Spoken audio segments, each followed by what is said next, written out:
लीजिए सुनिए सूर्यकांत त्रिपाठी निराला की लिखी कहानी भक्त और भगवान, मेरी यानी समीर गोस्वामी की आवाज में। भक्त साधारण पिता का पुत्र था। सारा सांसारिक ताप पिता के पेड़ पर था, उस पर छां। इसी तरह दिन पार हो रहे थे।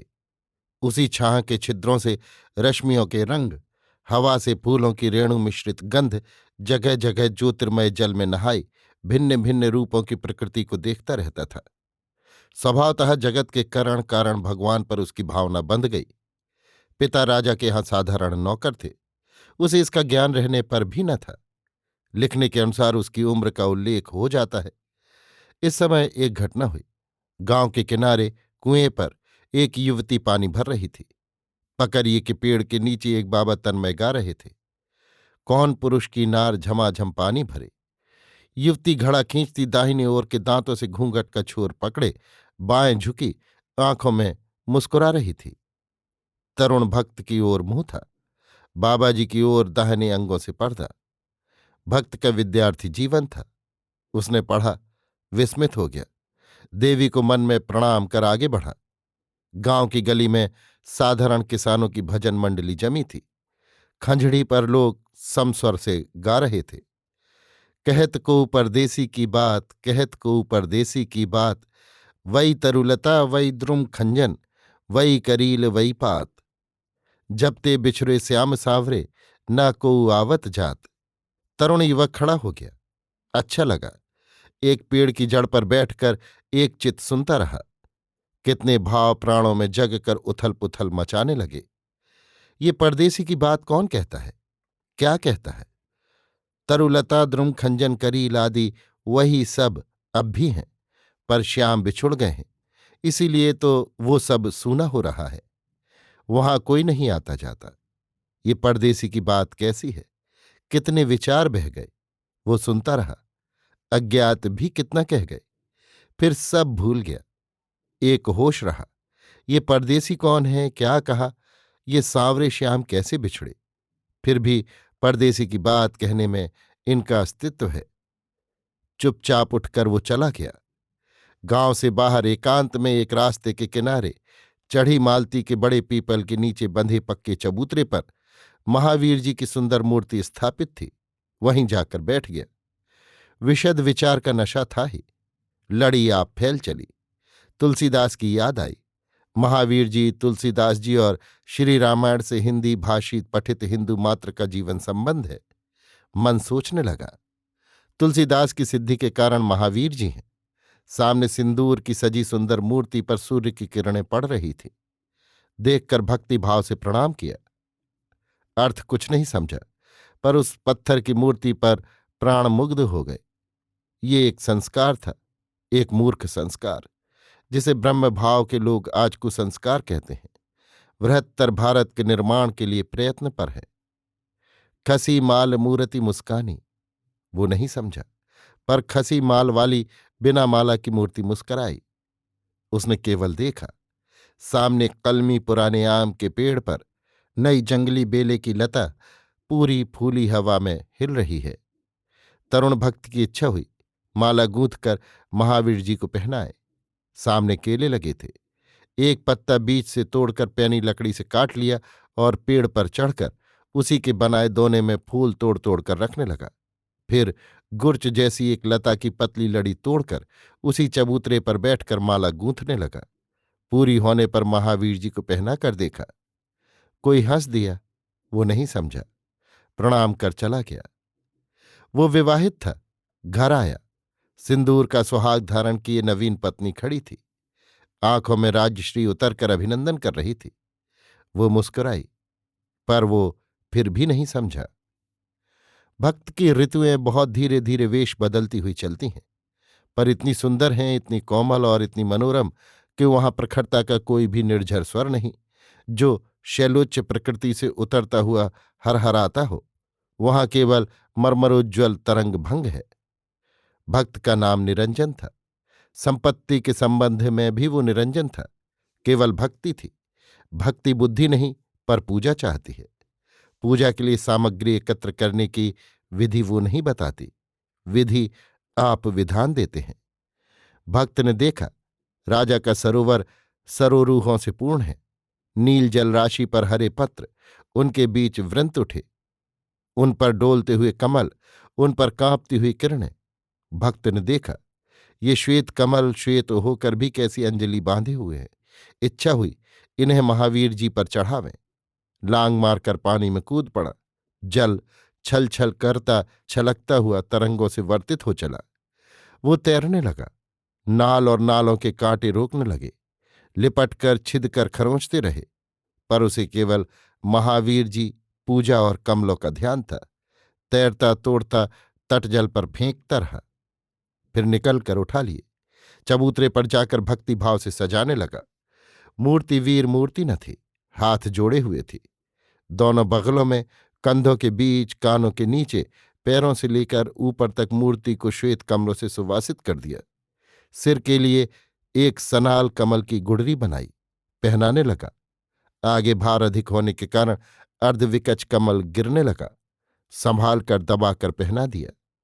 देर तक तृप्ति की दृष्टि से देखता रहा, जैसे कमल उसी के हों, इस सारी शोभा पर उसी की दृष्टि का पूरा अधिकार हो। घर आकर बड़ी प्रसन्नता से रात के भोजन के बाद सोया। मस्तिष्क स्निग्ध था। बात की बात में नींद आ गई। रात पिछले पहर की थी। स्वप्न देखने लगा। इसे आजकल के लोग संस्कार कहेंगे, पर इसकी पूरी व्याख्या करते नहीं पढ़ा गया। देखा, महावीर जी की वही भक्ति मूर्ति सामने मुस्कुराती हुई खड़ी है। कह रही है, बंधु, तुमने अपनी पूजा का स्वार्थ देखा, पर मेरे लिए कुछ भी विचार नहीं किया। कमल नाल की गुड़री इतने जोर से तुमने गड़ाई कि उसके कांटे मेरे सिर में छिद गए हैं, दर्द हो रहा है। भक्त वज्रांग की वाणी सुनकर चकित था। साथ आनंद में मत्त की वज्रांग इतने कोमल है। वो मूर्ति धीरे धीरे अदृश्य हो चली। साथ भक्त की पत्नी अंधेरे के प्रकाश में उठती हुई सामने आई। सिर पर सिंदूर चमक रहा था। महावीर जी अदृश्य होते हुए बदल गए। इनके मस्तक पर क्या है?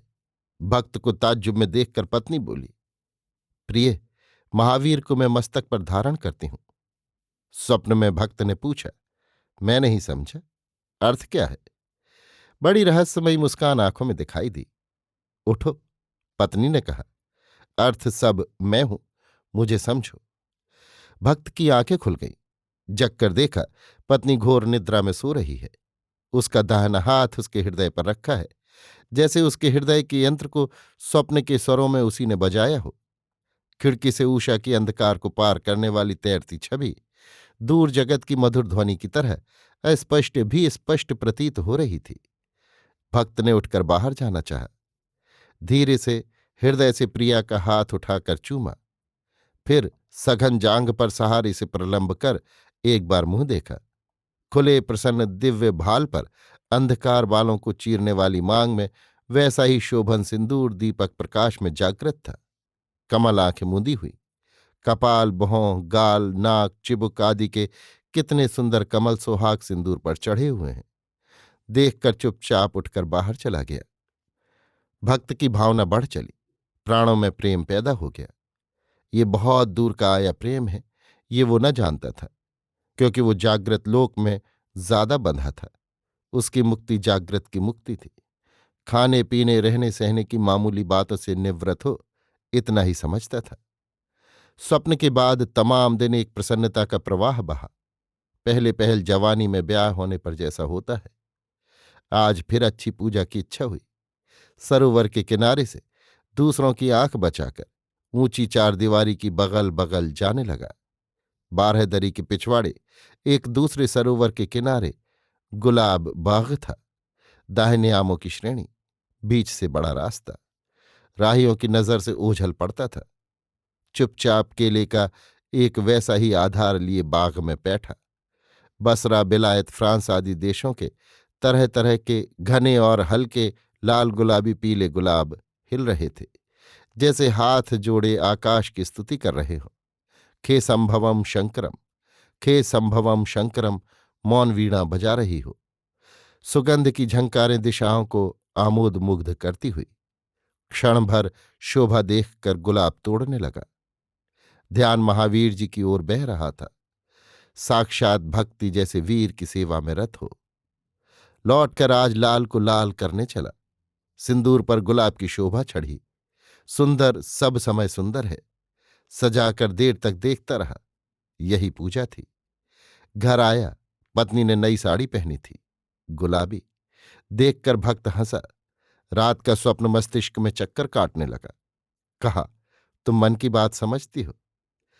सहज सरलता से पत्नी ने कहा, तुम जैसा पसंद करते हो मैं वैसा करती हूं।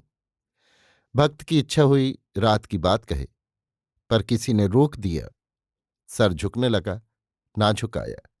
पत्नी सर झुकाए मुस्कुरा रही थी। मस्तक का सिंदूर चमक रहा था। देखकर भक्त चुप हो गया। उसकी पत्नी का नाम सरस्वती था। पति को चुप देखकर बोली, मेरा नाम सरस्वती है, पर मैं सज कर जैसे लक्ष्मी बन गई हूं। ये छल भक्त को हंसाने के लिए किया था, पर भक्त ने सोचा, ये मुझे समझना है कि तुम विष्णु हो। वो और गंभीर हो गया। मन में सोचा, ये सब समझती है। कुछ दिनों बाद एक आवर्त आया। भक्त के घरवाले ईश्वर के घर चले गए। धैर्य से उसने ये प्रहार सहा। पहले उसकी पत्नी मरी थी। घर बिल्कुल सूना हो गया। एक दिन पड़ोस की एक भाभी मिली। कहने लगी, भैया ऐसी देवी तुम्हें दूसरी नहीं मिल सकती, चाहे तुम दुनिया देख डालो। उसने 2 साल पहले मुझसे कहा था, दीदी मैं 2 साल और हूं। भक्त दंग हो रहा। पहले के उसके भी संस्कार उग उग कर पल्लवित हो चले। वो नहीं समझा कि एक दिन अपनी जन्म पत्रिका पढ़ते हुए पत्नी से उसने कहा था कि 2 साल बाद दारा और बंधुओं से वियोग होगा। लिखा है, इसे उसकी पत्नी प्रमाण की तरह ग्रहण किए हुए थी और इसी के आधार पर दीदी से भविष्यवाणी की थी। पत्नी की समझ को उसी के सिंदूर की तरह सिर पर धारण कर वो महावीर जी की सेवा में लीन हुआ। अब रामायण भी उन्हें पढ़कर सुनाया करता था। रामायण के ऊंचे गूढ़ अर्थ अभी मस्तिष्क में विकास प्राप्ति नहीं कर सके। पत्नी के बाद पिता तथा अन्य बंधुओं का भी वियोग हुआ था। राजा ने दया करके एक साधारण नौकरी उसे दी। उन्हीं दिनों श्री परमहंस देव के शिष्य स्वामी प्रेमानंद जी को राजा के दीवान अपने यहां ले गए। राजा की परमहंस देव के शिष्यों पर विशेष श्रद्धा न थी। वो समझते थे, साधु महात्मा वो है ही नहीं जिसके 3 हाथ की जटा, चिमटा न हो, चिलम्भी होनी चाहिए और धूनी भी। तभी राजा भक्तिपूर्वक गांजा पिलाने को राजी होते। परंतु राजा के पढ़े लिखे नौकर पुराने महात्माओं को जैसा घोंघा समझते थे, राजा को उससे बढ़कर खाजा। स्वामी प्रेमानंद जी का बड़े समारोह से स्वागत हुआ। भक्त भी था। दीवान साहब भक्त की दीनता से बड़े प्रसन्न थे। भक्त ने स्वामी जी की माला तथा परमहंस देव की पूजा के लिए खूब फूल चुने। स्वामी जी मालाओं में भर गए। हंसकर बोले, तोरा अमा के काली करे दिली, यानी तुम लोगों ने मुझे काली बना दिया। भक्त नहीं समझा कि उस दिन उसके सभी धर्मों का वहां समाहार हो गया। ब्रह्मचारी महावीर, उनके राम, देवी और समस्त देव दर्शन उन जीवित सन्यासी में समाकृत हो गए। बड़ी भक्ति से परमहंस देव का पूजन हुआ। दीवान साहब कबीर साहब का बंगला अनुवाद स्वामी जी को सुना रहे थे। राज्य के अच्छे अच्छे कई अफसर एकत्र थे। भक्त तुलसीकृत रामायण सुनाने को ले गया और स्वामी जी की आज्ञा पा पढ़ने लगा। स्थल वो था जहां सुतीक्ष्ण राम जी से मिले हैं, फिर अपने गुरु के पास उन्हें ले गए हैं। स्वामी जी ध्यानमग्न बैठे सुनते रहे। श्याम ताम्रस दाम शरीरम, जटा मुकुट परिधन मुनिचीरम। आदि साहित्य महारथ महाकवि गोस्वामी तुलसीदास की शब्द स्वर गंगा बह रही थी। लोग तन्मय मज्जित थे। स्वामी जी के भाव का पता न था। भक्त कुछ थक गया था। पूर्ण विराम वाला दोहा आया। स्वामी जी ने बंद कर देने के लिए कहा। फिर तरह तरह के धार्मिक उपदेश होने लगे। स्वामी जी ने दीवान साहब से हर एकादशी महावीर पूजन और राम नाम संकीर्तन करने के लिए कहा। भक्त को नौकरी अच्छी नहीं लगती थी। मन पूजा के सौंदर्य निरीक्षण की ओर रहता था। तहसील वसूल, जमा खर्च, खत किताबत, अदालत मुकदमा आदि राज्य के कार्य प्रतिक्षण सर्पदंशवत तीक्ष्ण ज्वालामय हो रहे थे। हर चोट महावीर जी की याद दिलाने लगी। मन में घृणा भी हो गई। राजा कितना निर्दय, कितना कठोर होता है। प्रजा का रक्त शोषण ही उसका धर्म है। उसने नौकरी छोड़ने का निश्चय कर लिया। उस रोज शाम को महावीर जी को प्रणाम करके चिंतायुक्त घर लौटा। घर में दूसरा कोई न था। भोजन स्वयं पकाता था। खा पी कर सोचता हुआ सो रहा। समय समझकर महावीर जी फिर आए। उसने आज महावीर जी की वीर मूर्ति देखी। मन इतने दूर आकाश पर था कि नीचे समस्त भारत देखा, पर ये भारत न था, साक्षात महावीर थे। पंजाब की ओर मुंह, दाहिने हाथ में गदा, मौन शब्द शास्त्र, बंगाल के ऊपर गए बाएं पर हिमालय पर्वतों की श्रेणी, बगल के नीचे वंगोपसागर, एक घुटना वीर वेश सूचक, टूटकर गुजरात की ओर बढ़ा हुआ, एक पैर प्रलंब, अंगूठा कुमारी अंतरीप, नीचे राक्षस रूप लंका कमल, समुद्र पर खिला हुआ। ध्वनि हुई, वत्स ये वीर रूप समझो। इसके बाद स्वामी प्रेमानंद जी की प्रशांत मूर्ति उषा के अरुण प्रकाश की तरह भक्त के सुंदर मन के आकाश से भी ऊंचे उगी। ध्वनि हुई, वत्स ये सूक्ष्म भारत है, इससे नीचे नहीं उतर सकते। इनका प्रसार समझ के पार है। एक बार सूर्य दिखाई दिया, फिर अगणित तारे, प्रकाश मंदतर होता हुआ विलीन हो गया। फिर उसके पूजित महावीर जी की वही भक्त मूर्ति आई, हाथ जोड़े हुए, उसी मुख से निर्गत हुआ, मैं इसी तत्व को हाथ जोड़े हुए हूं। यही मेरे राम है। तुम इसी तरह रहो। किसी कार्य को छोटा न समझो, न किसी की निंदा करो।